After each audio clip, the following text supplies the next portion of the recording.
Hello. Hey, how are you? Hi. Welcome back to another show. First off, I'd like to say Happy Veterans Day to all our veterans out there. Absolutely. I obviously appreciate you and everything you've done for us and our country. So I just wanted to make sure I took this opportunity just to say thank you and how much we appreciate you and your service. Yep. Oh, my sentiments exactly. I come from a family that many members of my family have served in the military. All of my uncles, my brother, I even lost a family member in a war. So I'm all about Veterans Day and honoring our fallen heroes too. So exactly.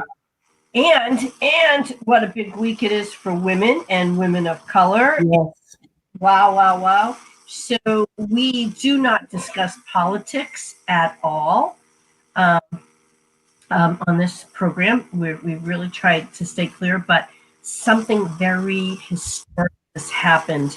We are going to have the very first female vice president, and she's a woman of color and also an Indian and Black African American. I mean, this is her mom is Indian.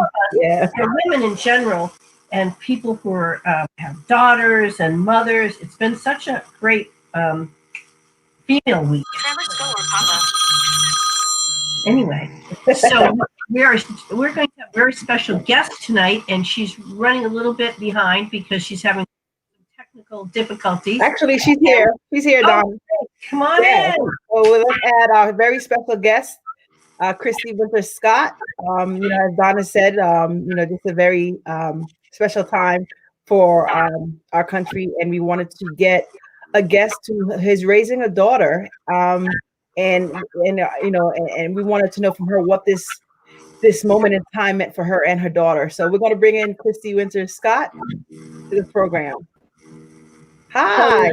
Hello, ladies. How are you? Thank you for hanging in there with me. You would think I'd have it all together with these Zooms and things, but you'd be surprised the things that just pop up on you. But yeah, here we go. Well, we're very happy to have you. And like all mothers that are watching the show, and all mothers know, a lot comes up. And as quickly we handle it all, right? Still put on a smile on our faces, right? And keep it moving. That's right. That's how we do it. Keep it moving. Yep. Exactly. Multitasking. Yes. Well, today's a very special day for you, and I know your daughter just verbally committed or signed a national letter of intent to attend Georgetown.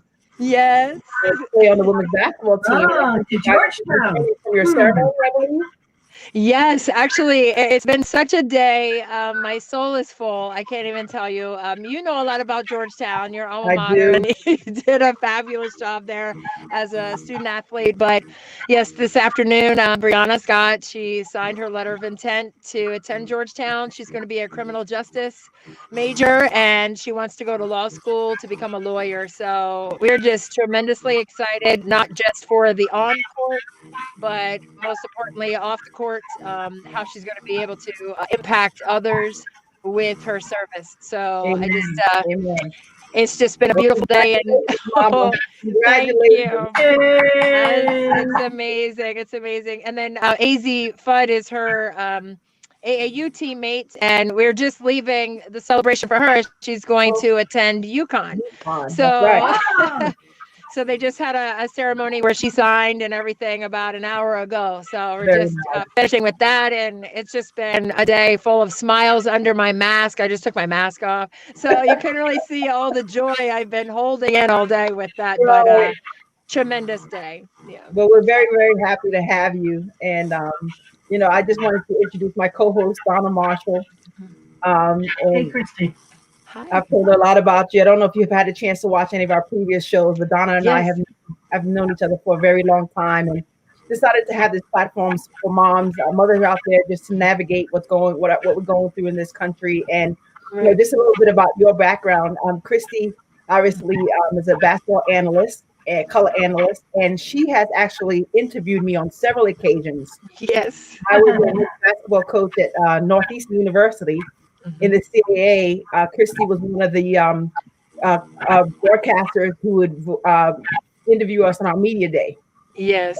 I think for several years, Christy interviewed me, and it was very, very comforting to see you across from me asking these questions because we've known each other for a very, very long time. Absolutely. And although that was a very stressful moment, it was very good to see you there and just a familiar face and someone I truly admire, not only as a player, but as a person, as a mom, and so many things that you've done in your life. I've been following you a very, very long time, watching your kids grow up on social media and It's insane. watching your amazing job and how you've grown through the broadcasting career. You started off just as a simple broadcaster doing women's basketball games. Now you do WNBA games, you do NBA games. You just have had such a tremendous career, and I'm very happy to be a part of it and watch you grow with it for all this time. Oh my goodness, I appreciate that so much. You have no idea. And you just go day by day, and you don't really take time to step back and assess the journey.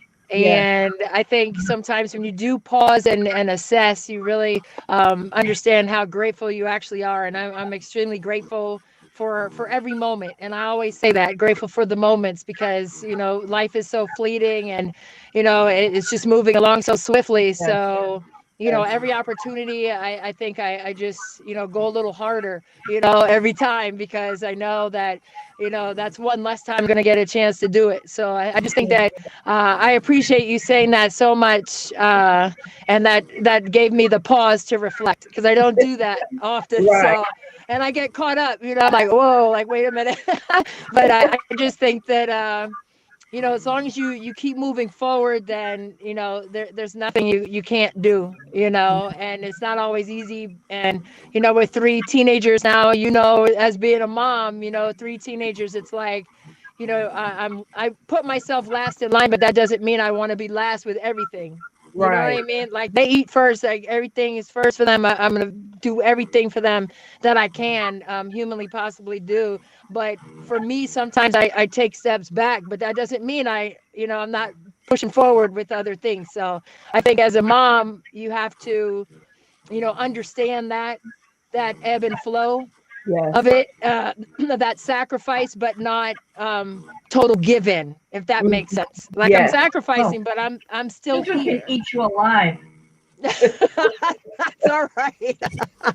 I'm fine with that too. I have thick skin. I'm a little older now. I'm at a certain stage of my life where they can say what they want to say. I have to say what I have to say. But I just think it's just important that there's a sacrifice that you make, but you also include yourself in that too. You include yourself in that mix. Like, there's a juggle of the 3 children, but give yourself a chance too. Like, put yourself in there. Yes. At times, and it's not always going to be your turn, Right. but there is a turn for you. Like, you don't have to step all the way back and just take yourself all the way out. Yeah. But there's a way to be involved as a mom. And I think, the years have taught me that more and more. Great. And I'm going to tell you something, because my daughter is grown now, and goes by. So you appreciate every minute, because pretty soon it's going to be gone. You're going to be looking back. Yeah. Oh yeah. I feel it already. It's phenomenal because, obviously, like I said, we've been friends for a very long time, but obviously friends on Facebook. That's what it's like these days with friends. You just have to friends on Facebook because there's not a lot of opportunity for in person. But just watching you, obviously on the sidelines with the WNBA in the broadcast booth for pre and post game of the Wizards games. Yes, doing tremendous in your career as a broadcaster, color analyst. And obviously, as a mom, watching your kids grow up and obviously watching them play basketball. And now your daughter's getting a scholarship to Georgetown to play basketball. But there's one thing that I have to tell the audience about, which I am like in awe about. How do you have time to make such great meals? So, Christy, she cooks. She's a very good cook. I'm sure, but she goes online to show you putting her ingredients together, it's a phenomenal meal. And I'm like, what does she have time for that? And it must be so good. But kudos to you for that. That's true too. I do it, with the kids in virtual school, they're kind of occupied. So I'm like, I sneak down to the kitchen and, find recipes, and I go on treasure hunts at the store, and I come back with all these little seasonings and all this stuff, and I throw it together. And I've had such fun with it. I haven't had this much time to be that creative. So it's been fun to step out of that bubble a little bit. That's excellent. So you have 3 children? Yes. 3? What are they? 18-year-old son. He's a freshman at West Virginia Wesleyan. He's on the basketball team there, but he hasn't reported to school yet. He's been online learning since the middle of August, so he won't report until the end of December. And then they begin in January if everything stays the way it is now. And then Brianna, she's 17. She just turned 17 at the end of September. And she's a senior in high school. And, as we discussed, she's headed to Georgetown next fall for the Georgetown women's basketball program. And our youngest son is 13. He's 8th grade. Oh, so he plays basketball too. So, so they're all very active. So when they're in the online school, that's when I take the time to, make boatloads of food, because the 3 teenagers are quite voracious when it comes to mealtime. I'm sure. Like Christy was quite a basketball player herself. She's from Western Virginia, and it was a standout player in high school there, and then attended University of Maryland and had a stellar career with her. At University of Maryland, went to the Final Four, I believe, right, Christy? We did. Junior year, went to the Final Four. Yeah. It was awesome. And then transitioned to coaching for a little bit. Right, at University of Maryland, at George Mason, and at Georgetown. You coached at Georgetown as well for a year. Yes, for a year. You went back to a high school and coached, right? Yes. I thought that was awesome. Yes. Yeah, I had to do it. And, we're talking about the sacrificing and everything like that. Brianna was 10 months old, and our oldest son, Jerome, he was 2 years old. And I got back into coaching after being out for about a year and a half. And I went to, I'll get that back. Went to, back to Georgetown to coach for that year. And our kids were so little. And I think it really took a lot for me, because I was in the airport and I would hear somebody say mommy, and it just made me feel completely hollow. And I wasn't expecting to feel that way. And so for me, it was, something that I just had to do. And South Lakes is my alma mater, South Lakes High School. So when that job opened up, I think people were surprised that I left the college ranks to coach high school, but I don't think I would have had it not been my alma mater.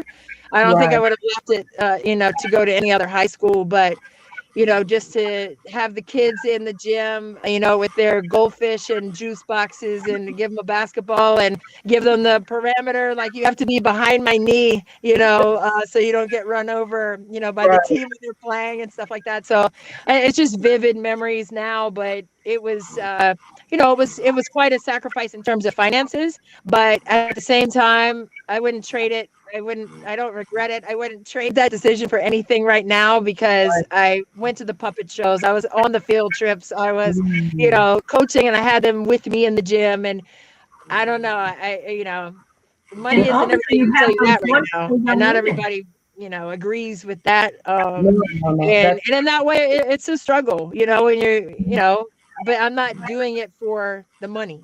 I'm doing it for the emotional attachment to the community that I grew up in. I'm doing it for, getting wedding invitations from kids who graduated like 6-7 years ago, and, graduation parties and things like that, or just a little text, Coach Scott, how are you doing? And I start crying, because that's just me. But I just think that connection, you can't buy that. And so I have zero regrets on the decision to leave 10 years of Division I college coaching as an assistant, to come back. And I'd never been a head coach, so that was a challenge. The team was 0-21, the year before I came. So, and not that it's about me at all, because we only won 3 games, my first year, and then 4, and then 11, and then 19. But the kids started to believe, and I think that really hooked me. It hooked me. I think that it was just something that couldn't match. I couldn't match that with anything else. The return of that emotionally for me is something that I'm still very much a part of right now. And the last 3 years, I've been able to coach my daughter on the team, and that has been a dynamic that I had never done. And so, just to share cutting the nets down with her last year is just something that's going to be an everlasting memory for me, like the championship and confetti all over, and just one of those defining moments that you bring up at the dinner table. That's excellent. Oh, this is great. Hey, so not to so this has been a big week for your family in general, for friends, but it's also been a national and historic week for women. And I just wanted to see what your thoughts were on that. We have a Can you price. Can you repeat the beginning of that, please?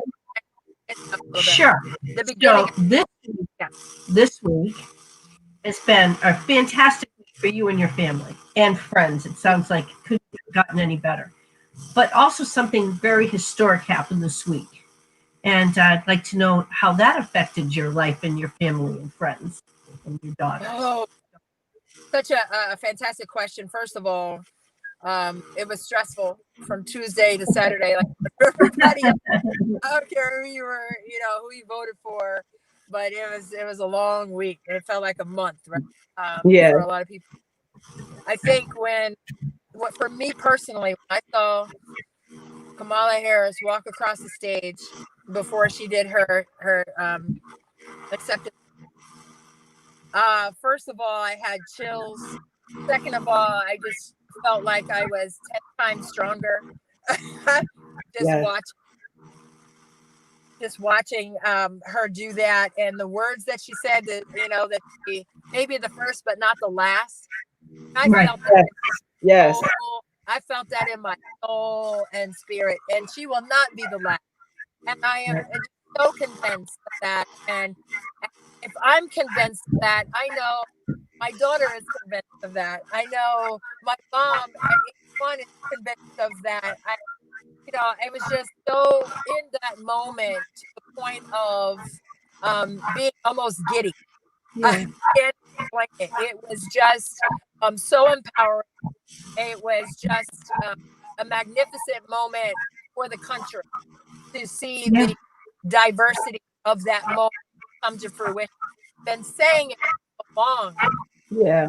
Saying it for so long, and to find her up. And we're here.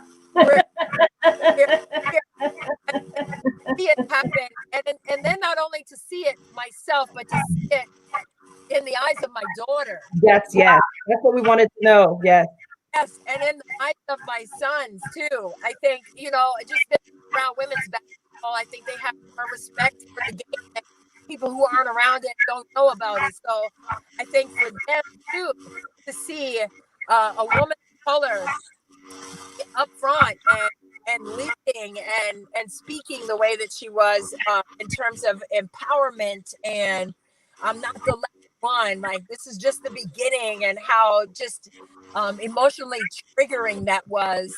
And on the other side, my daughter and my mom. Don, hold on 1 second. Donna, we're getting a lot of feedback. Is that me? No, I think it's Donna. Do you have headphones? We're getting a lot of feedback, and it's really hard to hear. You know what? While she's speaking, maybe we can mute ourselves. I'll do that. Okay. Okay, Christy, go ahead. Okay.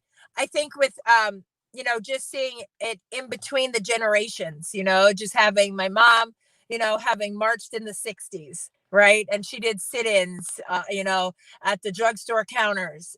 She was almost arrested. And she'll tell you this. I mean, with all of her classmates, like they were told to get out of the store because colored women or colored people at that time were not allowed in there. And they did these sit-ins. And she has so many wonderful stories. And just where, you see all these movies about all these things that happened in the 60s, and, to know that your parents actually had to live through that and not be allowed to go into a restaurant or a store or a restroom or drink from a certain water fountain. And, and you just kind of, our generation, I think, we took it for granted. All the fight that it took for us to have those basic rights as a human being. My dad was at the Martin Luther King Jr. speech in 63. There's a picture of him in the book my mom has, and he's like with the black glasses that, go up at the corners. But he was there, and he was always involved with the NAACP and giving back and being involved. He was a minister for over 50 years, and he passed last year. So rest in peace, Dad. But Mom, she's a PhD in education. So all I've seen in my life is service, and people being treated as human beings, with compassion and love and empathy. And to see that back now, I think is just, through my mom's eyes. Like I already said, how important it was to see it through my 17-year-old daughter's eyes, but to see it also through my mom's eyes, like the fight that it took for basic rights for me, during when I was 17. I wasn't thinking about that. I didn't do a march until Juneteenth of 2020. I didn't march. I wasn't marching. And my children were like, can we go to that, Mom? The Wizards and the Mystics had the Juneteenth march. And I said, we are absolutely going.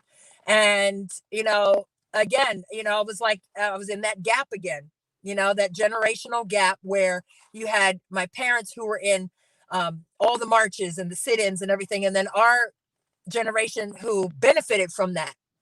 So we didn't have to really fight per se. I mean, we're going to speak our minds and everything like that, because there's a difference in this generation right now. The 18s and the 17s and the 13-year-olds that are in my house, the discussions that they're having are very powerful. And it's not just complaints. It's like, what are we going to do? And to go to that march on Juneteenth with them and with the WNBA and NBA players, all on the same page with that. And for them to see that, the 5-year-olds, and this also with, oh my gosh, I hit it with your son being in the NBA. You've seen how important that connection is for this generation, and the leadership of the NBA and the WNBA. The WNBA has been in the forefront for a long time, but now, with the NBA this summer and the WNBA this summer kind of being in the forefront together at the same time, pulling that tug of war rope, and to see what was accomplished from that, just in terms of getting more voters than ever before in the history of life. I mean, come on. I mean, there's something to say about that. And I think as a Black mother of 3 Black teenagers, I think for me, I know the future is bright. I don't think that their children are going to have to march, and it worried me, because I was like, wow, my parents marched, now my kids are marching. Like, wow, like what is happening? But I just think that the way this generation is built, I think that their children will not be marching. I think there will be peace. I think there will be equality, and maybe there'll be some rough spots, but I don't think it's going to be like it was, over the last 6-7 months that we've seen these travesties take place in front of our faces. And then having to explain it, Mom, why did he do that? And I'm dumbfounded. I'm just like, I have zero answers for that, other than there's no compassion in that person's heart. And that has nothing to do, like the outside can be whatever. It's the inside.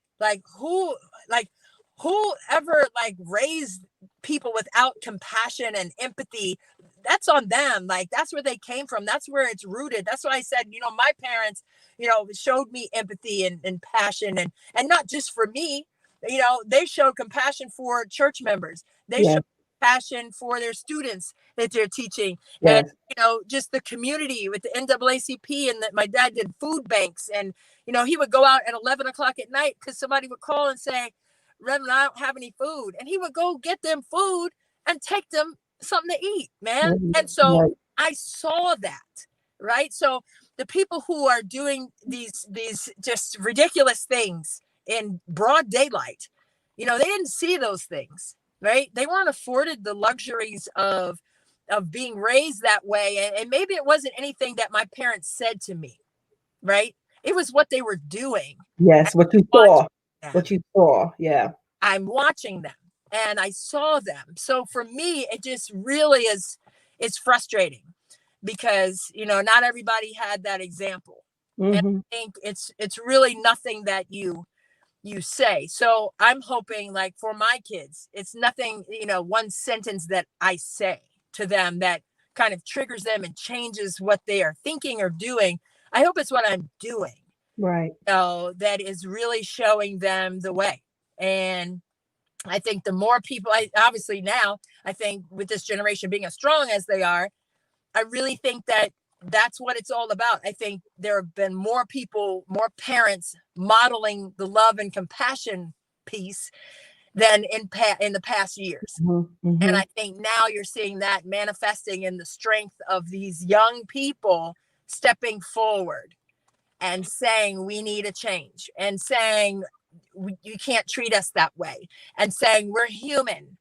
I'm a man. I'm a woman. Like, why is that a crime? You know? And I just think it's just so profound to see the posters. You know, my kids, they all made posters for that march we went to. Bree had every single name she could fit on a poster board of all the people who were, you know, maimed or murdered, you know? Yeah. And their ages written in red ink and their names written in black ink. And I just looked at that, still get chills down my arm, you know, but just that it has really gone beyond the surface for my own children.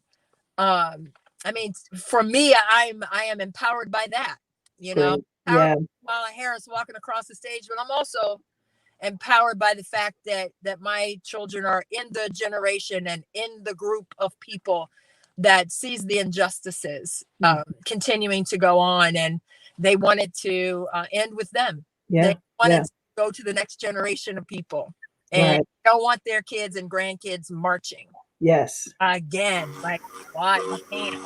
Yeah. Donna, you're on. No, I'm enjoying your conversation.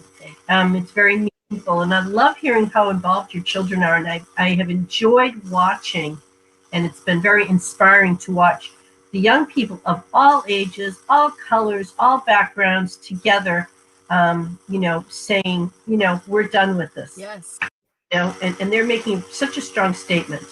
Yeah. And I think they are our future. And it's funny.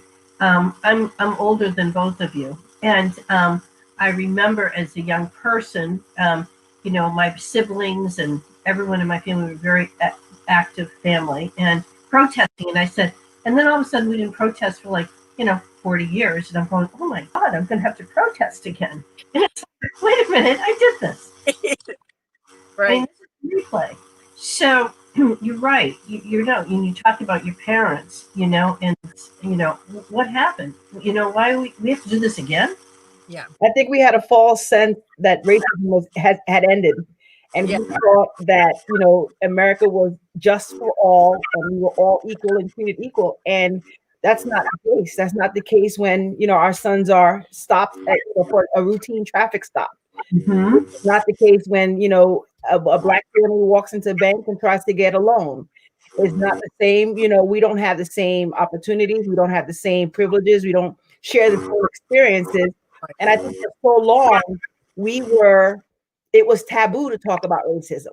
It was something that you didn't want to share the feeling you felt when you walked into the store and you were trailed and tracked by the employees. It wasn't good to say anything about it. But now with what's happened, the opposite is in effect. If you're not speaking up for the injustices, then something's wrong with you. There you go. You're not being conscious enough to know that this is happening. This is systemic. It's generational. It's whatever it is. And I think as mothers with this platform, we're standing up and saying enough's enough. And we're raising our children to be mindful of what's happening around them, and to no longer tolerate it, and to be that voice and carry the mantle. I think what you said was so important when you said that they want to do something about it. They no longer want to sit there and say it's unfortunate or why is it happening to us? And they want to partake. They want to march. They want to think outside the box on how do we end this, not only for our generation, but for our children. So we never have to march anymore. We never have to do it anymore. I think America had a false sense of racism not being still part of our fabric. Right. And in light of some of the things that's happened over the last 4 years, it's really come to light. It's really come to the forefront, and it's gotten worse. And no one was doing anything about it. And I think, like you said, we are now doing something about it. And I really like how you made your children part of that march. And, they were thoughtful in how they wanted to represent how they felt with the posters and putting those names down. And, we talk about, Donna and I talk about generational racism all the time. And I think you hit the nail on the head when you said you watch your parents. Yes. You watch them stand up for the underprivileged and the ones who weren't treated fairly. You watched it. Yep. And then that affected you. And then in turn, now you brought it down to your children, and it's just going to continue to grow and grow. And as mothers, if we can continue to share that positive message about inclusion and fair treatment, and when we see it, stand up for it and say it's not right. Absolutely. Absolutely. It has to continue. And I think it is about modeling. And I think this is such a great platform for moms, because I don't think that we discuss it enough. Yes. Though it's more comfortable to talk about now than it was 4 or 5 years ago. I still think there is a lot more to be said about it. I think there's a lot more of a discussion that we need to be having with one another as moms. And I think, with the situation with George Floyd and him saying, "Mama," that summoned all of us to be better. And that summoned all of us to not have anything like that ever happen again. Ever. And it saddens my soul every time I say that or speak his name, because it was just so horrific. And for my kids to have seen that, they can't unsee it. And with social media, it's just boom, right in their faces, like boom. And it was at a time where they were out of school, and they weren't really doing other things. And for me, that was just it was devastating. But the whole world see the injustice in that. I did not feel alone. Right. I outrage, when every city in the world had a problem with that. So I said, this is a needle mover. This is a game changer. And this is a moment in time that, that everyone was done with the treatment of human beings like that. I just, I can't overstate it. It was devastating. But I think as moms, I think that was a collective cry. Right. To talk about it more and to do something about it together. Donna, you're on. I have to talk to you there because of the feedback. So, Donna. Sorry. So that murder, because I call it a murder. The murder. Was what prompted me to call Dania and say, time for us to do something. So, God bless this young man and his life, and that it was lost like this. Right. But he was the impetus for so much change. Yes. And so, yes. It's horrible sacrifice that he and his family made, but we're talking today because of it. Mm-hmm. Yep. You know, because it was so strong. And if you were a mother and you heard that, Yeah. I don't know how you couldn't have been affected, regardless of your color, you know, or any kind of, or a parent. You know, you hear someone, a grown person calling for their mother. If it didn't strike you in your heart, horrible. No, this is what needs to end. This is what, you know, prompted this discussion, that this platform, because if we stand together as mothers, like we're not losing any more children like this. No. You know, we never want another mother to feel that pain. No. Because I don't think there's a worse loss in the world than to lose a child. Right. And to hear that cry, it's like, you know. Yeah. So here we are. Yes, no doubt. Well, you know, hopefully, like you said, I like your optimism, Christy, and Great. I like the fact that you said that this is going to end here because of the awareness and the fact that our children are now involved at such a young age with what's happening, and they see it, they understand it better, they feel it, you know, and I think that right there will be the change that we all need. Yes. You know, that we all need and deserve, because it's a beautiful country, you know, like, you know, obviously, you know, I came here when I was 4 years old, and you know, just for the American dream, and you know, a lot of people do come here for that, and to come here and be treated as less than or unfairly is just not right, you know. So continue to plug into our kids. Yes. Our children. Our kids. Yes. You know, I don't have to have all the answers to continue to encourage. That's what I've discovered about motherhood over the last year. You know, because we're right in it with them, you know, and usually, you know, there's more of an authoritative role that we've taken as parents. But I just feel over the last several months that we have been just aligned in our thinking, in our frustrations, in everything. More than ever before. And I don't know if it's because my kids are getting a little older or if it's the times that we're living in. I feel like it's leaning more towards the latter of that, you know, the time dealing with, and, you know, usually you have some sort of answer, right? And the fact that, I mean, for me, I feel like I don't have answers, and I'm going to try to find them, and we're going to find them together. That's how I feel like this thing has been like. You know, before it's like I'm the mama duck, you know, and the baby ducklings are like doo-doo behind me. Now I feel like we're all in one row. Yes. So instead of in a line, like we're in like a row. Like, you know, and I'm fine with that, because, you know, we'll just figure it out together. You know, we've been on teams, Dania. You know, we understand that there's strength in that too. In numbers, yes.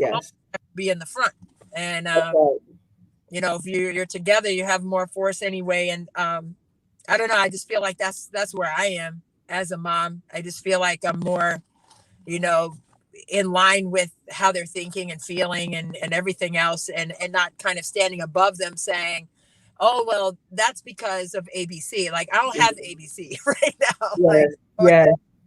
now. So I'm in here with you. And I think I've said that so many times, like, I'm right here with you, like on that. Like, I'm frustrated too. You're right. Frustrated. I'm right there. Yeah. And I don't think I've ever said that before. Yeah. Like the same wavelength, instead of being like in a leadership kind of role with them as a mom. I just feel like I've just kind of been more relative. You know, yes. Them.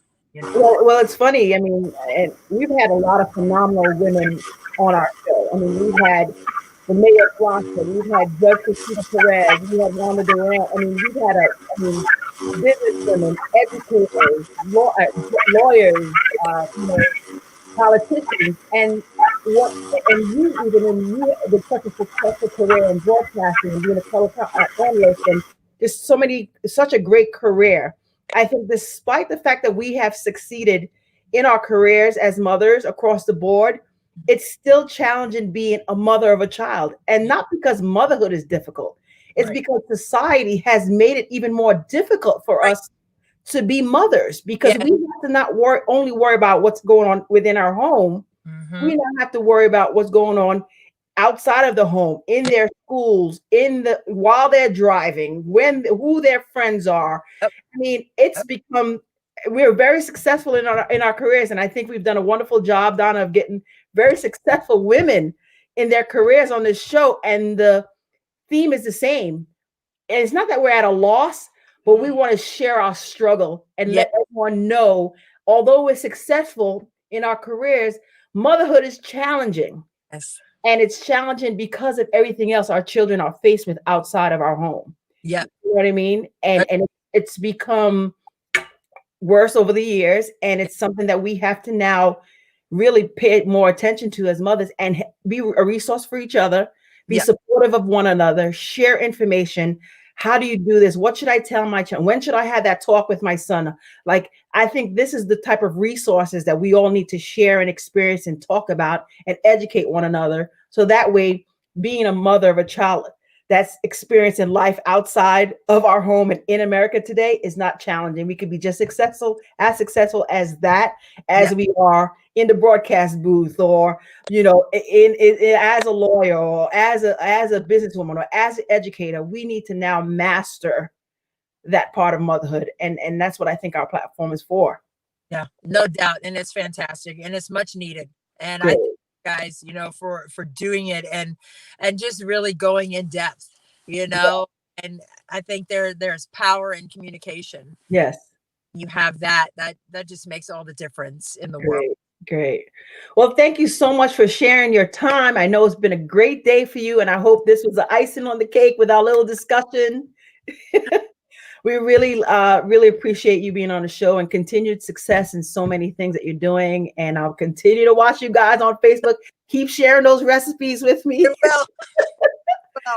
And we'll look forward to seeing you again in the broadcast booth as soon as this all starts up again. No, I'm hoping it stays steady and we get started at the end of this month. Yes. All right, wonderful. Well, thanks for being on the show, Christy. We really appreciate it.